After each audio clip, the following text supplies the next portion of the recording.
నిర్గమకాండములో నుండి మొదటి అధ్యాయం, నిర్గమకాండము మొదటి అధ్యాయము, తర్వాత ఆది కాండము ఆఖరి అధ్యాయంలో కొన్ని తలంపులను నేను పంచుకోవాలని ఆశపడుతూ ఉన్నాను. అంటే నేను ఒక విషయంలో ధ్యానం చేసినప్పుడు ఈ తలంపులు నాకు కలిగినాయి. ఏమిటంటే, ఎందుకు క్రైస్తవ్యం మీద వ్యతిరేకత ఉన్నది మన దేశములో గాని ప్రపంచములో గాని. క్రైస్తవ్యం మీద వ్యతిరేకత, బహు బలమైనటువంటి వ్యతిరేకతను మనం ఎదుర్కొంటూ ఉన్నాం, చూస్తూ ఉన్నాం. కారణము ఏమైనా ఉందా? మనలో పొరపాట్లు ఏమైనా ఉన్నాయా?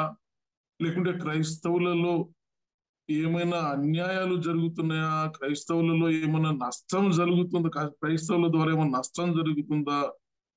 దేవుని మార్గము ఎంతో సుగమమైనది, శాంతికరమైనది, సమాధానకరమైనది కదా. ఇలాంటిగా ఉన్నప్పుడు ఎందుకు ఇంత వ్యతిరేకత? మణిపూర్లో మనం చూసాం ఘోరమైనటువంటి పరిస్థితిని. అంత వాళ్ళకి ఏం ప్రయోజనం దొరికింది చెప్పండి?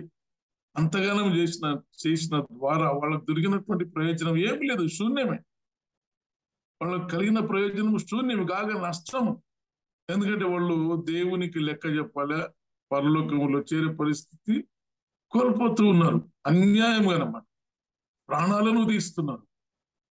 చూడండి, అంటే ఇంత వ్యతిరేకత ఎందుకుంది, ఏమిటి కారణం ఏమిటి అని ఒకసారి ఆలోచన చేసినప్పుడు ఇశ్రాయేలీయుల యొక్క ప్రయాణం ఎట్లా జరిగింది, వాళ్లకు అక్కడ ఎందుకు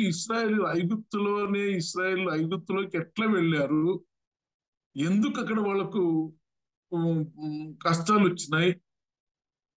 మోషేను దేవుడు నిర్గమకాండలో మోషేను పిలిచి, ఐగుప్తులో నా ప్రజల యొక్క కన్నీటిని నేను చూశాను మోషే అంటాడు కదా. మోషే, ఐగుప్తులో నా ప్రజల యొక్క కన్నీటిని నేను చూస్తున్నాను అని మోషేను పిలిచి ఆయనకు అప్పచెప్పినటువంటి గొప్ప కార్యం అది, అసైన్మెంట్. అతనికి భారం ఇచ్చినటువంటి ఒక పెద్ద భారం అది. అయితే ఎందుకు జరిగింది అక్కడ, ఏమిటి కారణం అని నేను ధ్యానించినప్పుడు నాకు కలిగినటువంటి తలంపు ఏంటంటే, ఆ చరిత్ర చూడాల్సి వచ్చింది నేను. ఇంత వ్యతిరేకత ఎందుకు అనుకున్నప్పుడు మనము మొట్టమొదట ఒకటి ఆది కాండం, ఒక తలంపు నేను ఒక ఆది కాండము 50వ అధ్యాయంలో, ఆది కాండం 50వ అధ్యాయంలో 24 లేక 24, 25 వచనాలు చూద్దాము. ఏమంటాడంటే యోసేపు గారు అక్కడ, యోసేపు తన సహోదరులను చూచి, నేను చనిపోవచ్చున్నాను, దేవుడు నిశ్చయముగా మిమ్మును చూడవచ్చి ఈ దేశములో నుండి తాను అబ్రహాము, ఇస్సాకు, యాకోబులతో ప్రమాణము చేసి ఇచ్చిన దేశమునకు మిమ్మును తీసుకొని పోవునని చెప్పాను. మరియు యోసేపు, దేవుడు నిశ్చయముగా మిమ్మును చూడవచ్చును, అప్పుడు మీరు నా ఎముకలను ఇక్కడి నుండి తీసుకొని పోవాలని చెప్పి ఇశ్రాయేలు కుమారుల చేత ప్రమాణము చేయించుకున్నాను. ఓకే, ఇది చరిత్ర. ఇది అంటే యోసేపు ఒక సుదీర్ఘమైనటువంటి దర్శనం కలిగినటువంటి వ్యక్తి. భవిష్యత్తు ఎలా ఉండబోతుంది, భవిష్యత్తులో ఏమి జరగబోతుంది అనేటి ఆత్మ కలిగినటువంటి వ్యక్తి ఎవరన్నా ఉన్నారంటే యోసేపు ప్రథముడుగా మనకు కనిపిస్తూ ఉన్నాడు. అయితే యోసేపు చెబుతూ ఉన్నాడు, వాళ్ళందరూ ఎందుకు ఈ ఐగుప్తులోకి ఎట్లా వచ్చారు వీళ్ళనంటే యోసేపు ద్వారానే వచ్చారు. యోసేపు నమ్మినారు అన్నలు, మనకు ఆ చరిత్ర అంతా తెలుసు, నేను అంతగా ఏం చెప్పను. ఒక తలంపులు మాత్రమే మీతో ధ్యానం చేసుకుందాం మనం, కొన్ని నిమిషాలే ఉంది కాబట్టి. యోసేపు అన్నలు, తండ్రి అందరిని, తన వాళ్ళని అందరినీ పిలిపించుకున్నాడు కరువు వచ్చినప్పుడు ఐగుప్తులకి. అక్కడ వాళ్ళు ఏమైనారంటే విస్తరించినారు.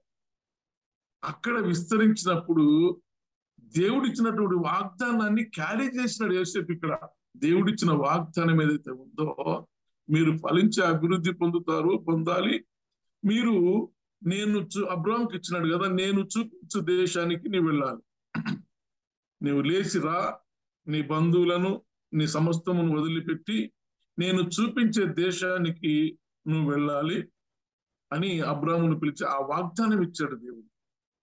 అయితే ఆ వాగ్దానమే ఇక్కడ క్యారీ అవుతుంది మనకు.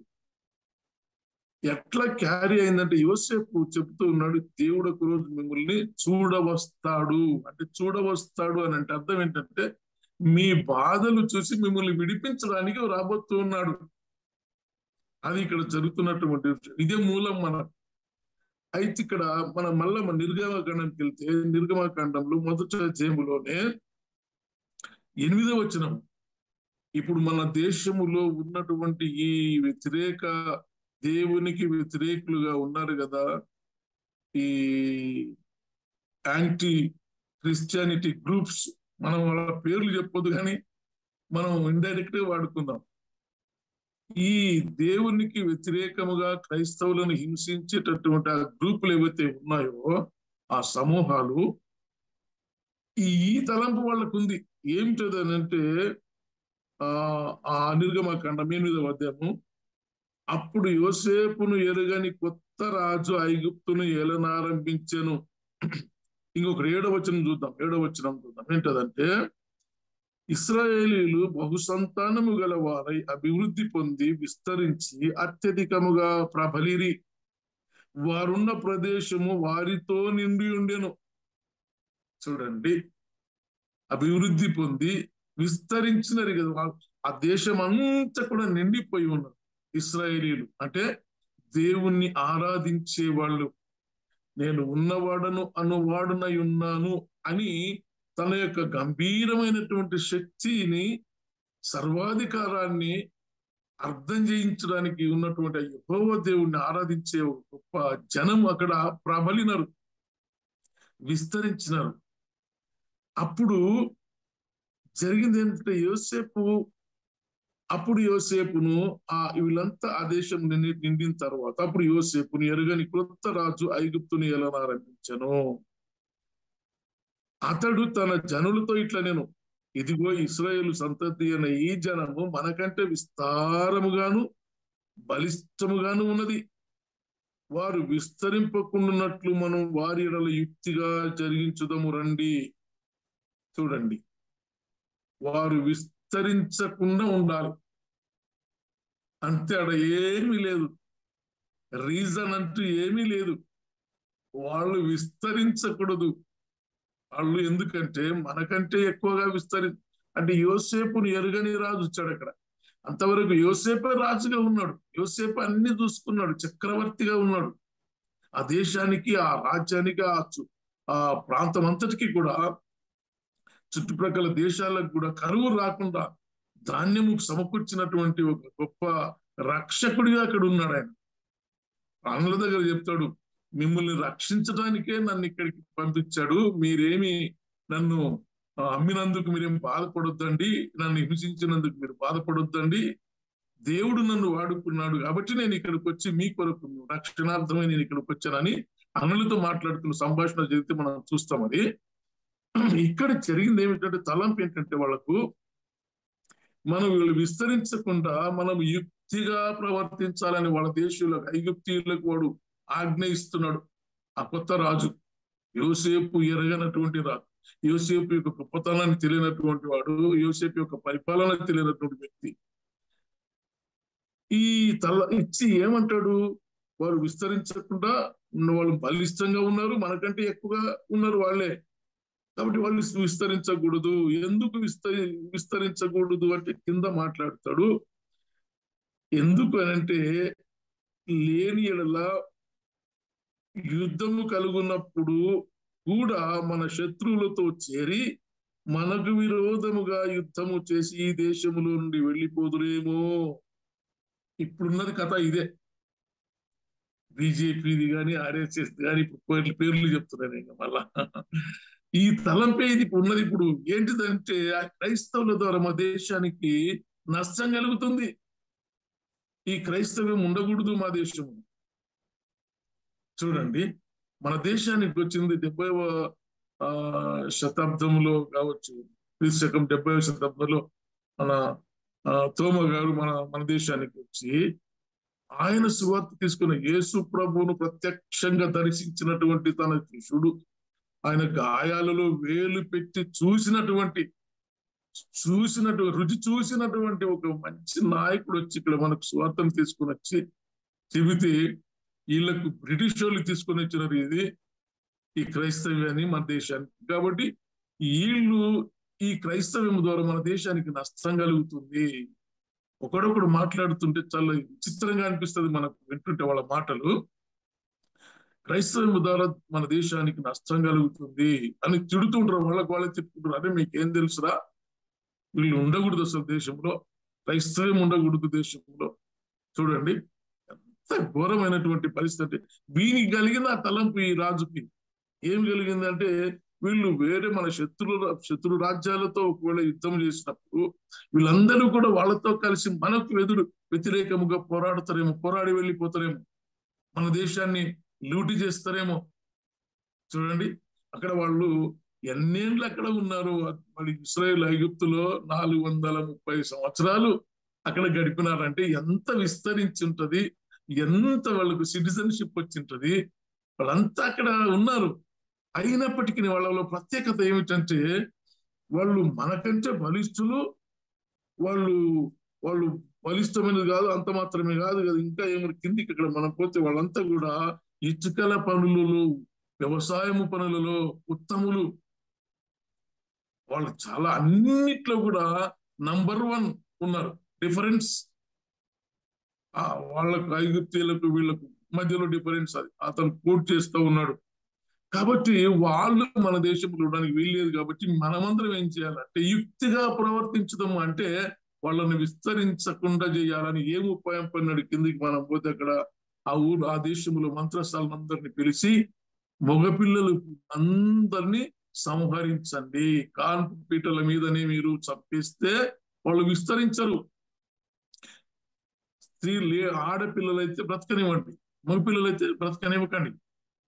చూడండి వాళ్ళ ఉపాయం ఎట్లుంది, చూడండి వాళ్ళ ఉపాయం చూడండి ఎట్లుంది. ఆ రాజు యొక్క ఉపాయం ఇది. ఈ రీతిగా కంట్రోల్ చేయాలని చూసినాడు అతడు. దీన్ని అంతమొందించాలి, ఈ జనాన్ని ఎదగనివ్వకూడదు. ఇప్పుడు మన దేశంలో జరుగుతున్నది కదా, ఇది ఒక్కటే తలంపు, ఏమి లేదు ఆడ. మన ఇప్పుడు దేవుని బిడ్డల ద్వారానే ఈ దేశంలో కొత్త కొత్త యంత్రాలను గాని కొత్త కొత్త మార్గములను అన్వేషించడంలో గాని దేవుని బిడ్డలే. ఎందుకు అనంటే మనం చంద్రమండలంకి వెళ్ళినటువంటి సైంటిస్ట్ మనం ఆయన నోటి మాటలు మనం వింటే, నేను చంద్రమండలం మీద నడిచినంత మాత్రాన నేను మారలేదు, కానీ నేను దేవునితో నడిచినప్పుడు నేను మారిపోయానని ఆయన ఇచ్చినటువంటి స్టేట్మెంట్. నేను దేవునితో నడిచినప్పుడు నేను మారిపోయాను. కాబట్టి ఈ తలంపు ఇప్పుడు జరుగుతున్నటువంటి తలంపు ఇది, విస్తరించకూడదు. అయినా కానీ అప్పుడు అక్కడ మంత్రస్థానులు ఏం చేశారంటే దేవునికి భయపడి వాని ఆజ్ఞను లెక్క చేయలేదు. అయ్యా ఈ ఎబ్రీ స్త్రీలు చాలా చురుకైన వారు, మన ఐగుప్తీల లాగా సోమరిపోతులు గారు, వాళ్ళు చురుకైన వారు. కాబట్టి మేము వెళ్ళే లోపే వాళ్ళు పై ఉండి ఉంటారు వాళ్ళు అని ఒక చిన్న ట్విస్ట్ చేసి వారితో మాట్లాడారు మంత్రస్థానులు రాజుతో. అందుకని వాళ్ళ వంశం అభివృద్ధి అయిందని మనం చూస్తాము.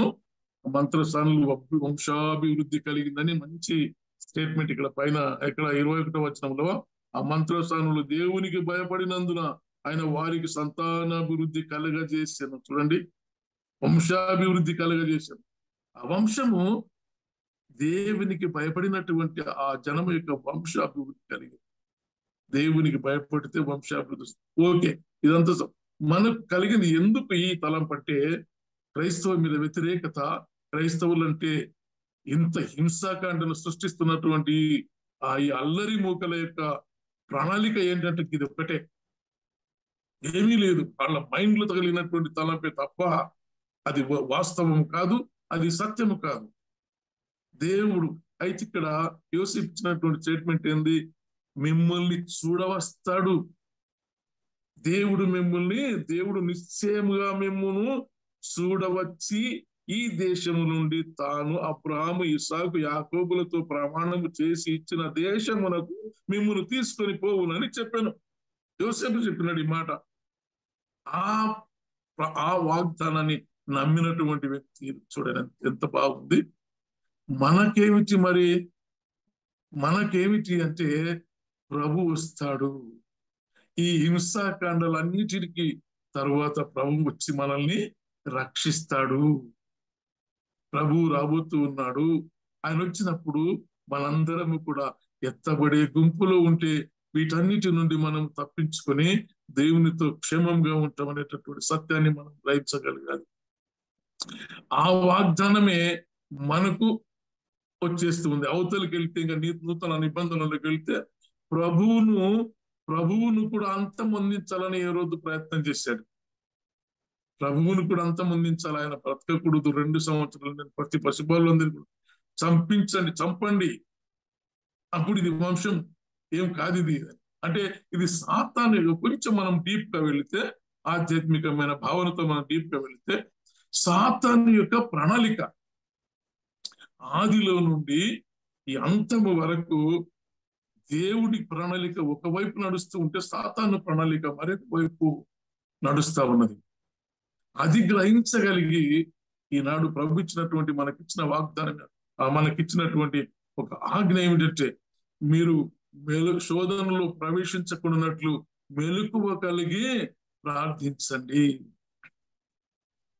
శోధనలో ప్రవేశించుకున్నట్లు మెలకువ కలిగి ప్రార్థించండి. అదొక్కటే మనకు మిగిలి ఉంది. యోసేపు చెబుతాడు, అబ్రాహాము, ఇస్సాకు, యాకోబులతో చేసిన ప్రమాణాన్ని మీ దగ్గర కూడా ఉంది, మీరు కూడా వెళ్ళాలి. తాను చూపించే దేశానికి మనం వెళ్ళాలి. అది మన యొక్క గురి.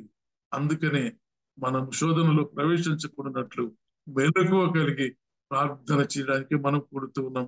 ప్రియమైన దేవుని బిడ్డలారా, దీన్ని దిట్టపరుచుకుందాం. మన జీవితములలో, నిజ జీవితములలో యథార్థమైనటువంటి విధానములు, వేషధారణ లేకుండా ప్రార్థన జీవితాన్ని, వ్యక్తిగతమైన ప్రార్థన, సామూహిక ప్రార్థన, తర్వాత సంఘముగా కూడి ప్రార్థన, ఎన్నో రకాలుగా మనం ప్రార్థన చేయొచ్చు. కాబట్టి ప్రార్థన అనే ఆయుధాన్ని నీవు ఎప్పుడైతే వదిలిపెడతావో నీవు శోధనకు గురవుతావు అనేటటువంటి సత్యాన్ని గ్రహించాలి. మన వెంబడి ఉన్నది ఇదే. యుక్తిగా ప్రవర్తించడం, వాళ్ళు ఎదగకూడదు అంతే. ఇంతే తలంపు తప్ప ఏమీ లేదు అక్కడ.